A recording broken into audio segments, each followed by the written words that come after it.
1972 साली कोल्हापूर नगरपालिकेचं महानगरपालिकेमध्ये रूपांतर झालं। त्यानंतर 1 इंचही हद्दवाढ कोल्हापूरची वाढ त्यामध्ये झाली नाही।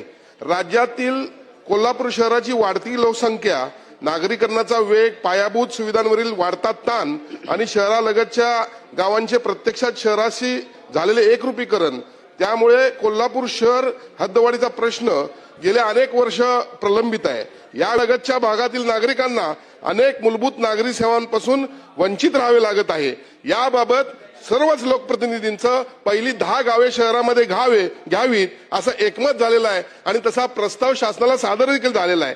कोल्हापूर शहर हद्दवाढीबाबत शासनाची अधिकृत भूमिका, हद्दवाढीसाठी आवश्यक असलेल्या प्रशासकीय व कायदेशीर प्रक्रिया, ग्रामपंचायतींचे ठराव व लोकप्रतिनिधींची संमती, या हद्दवाढीसाठी बंधनकारक अटीबाबत जनतेच्या मनात संभ्रम निर्माण झालेला आहे।